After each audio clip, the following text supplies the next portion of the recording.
Hello दोस्तों, आज के इस वीडियो में सीखेंगे दो क्रमागत संख्याएं ज्ञात कीजिए जिसका योगफल 25 है।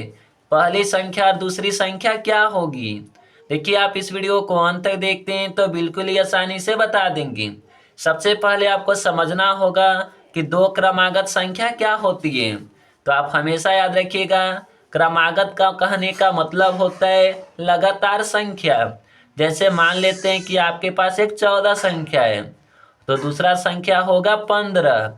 यह आपका लगातार क्रमागत संख्या है। तो चलिए बनाते हैं सवाल को। दो क्रमागत संख्याएं ज्ञात कीजिए। तो देखिए, वह संख्या हमें पता नहीं है तो यहाँ पर आपको मान लेना होगा। माना कि पहली क्रमागत संख्या हो जाएगा इसमें आपका x। अब यहाँ पर लिखेंगे दूसरी क्रमागत संख्या को, तो वह हो जाएगा आपका x प्लस 1। अब लिखेंगे यहाँ प्रश्न से दो क्रमागत संख्या ज्ञात कीजिए जिसका योगफल 25 है। यानी कि दो क्रमागत संख्या कौन कौन से हैं, वह है आपका x और x प्लस 1 है। इसका योगफल यानी कि ये दोनों का योगफल दिया गया है 25 के बराबर। अब देखिए, x और x को आपस में जोड़े, यह होगा 2x प्लस 1 बराबर में 25। देखिए, 2x बराबर 25 का जो जाती है वह है प्लस का 1, बराबर के यह साइड आएगा तो हो जाएगा माइनस में। अब देखिए, 25 में से 1 को घटाएं तो यह बचेगा 24। x बराबर 24 बटा में हो जाएगा 2। यह संख्या को काटते हैं तो यह कटेगा 12 बार में, यानी कि आपका x का मान हो जाएगा 12।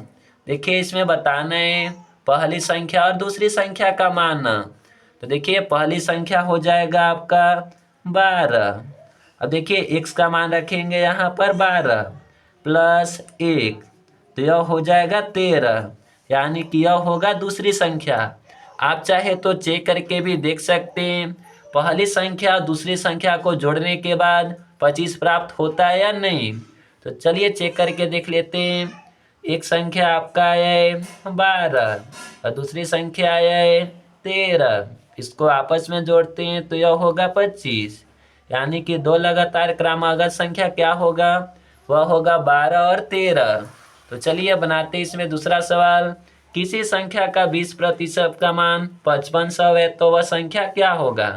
तो देखिए, किसी संख्या का 20%, तो वह संख्या हमें पता नहीं है। मान लेते हैं कि वह संख्या है x। आप चाहे तो y भी मान सकते हैं। x का 20% का मान दिया गया है इसमें 5500 के बराबर। अब देखिए, x को लिख लेंगे, का मतलब होता है गुना। यहाँ से प्रतिशत के साइन को हटाते हैं तो बट्टा में लिखना होता है 100, बराबर में आपका 5500। एक जीरो से एक जीरो को काट लेंगे, 2 एकम 2, 2 पचे 10। 1 गुना x करते हैं तो यह होगा x और बट्टा में है आपका 5, बराबर में आपका 5500।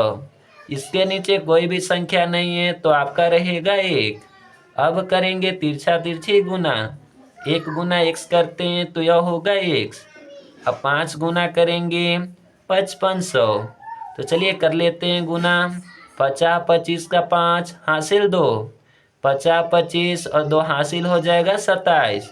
इस संख्या के आगे 2 जीरो है तो यहाँ पर भी लगा देंगे, यानी कि वह संख्या क्या होगा, वह होगा 27500 और यही होगा इसका राइट आंसर। मुझे उम्मीद है कि आप इस वीडियो को देखकर अच्छी तरह से समझ चुके होंगे।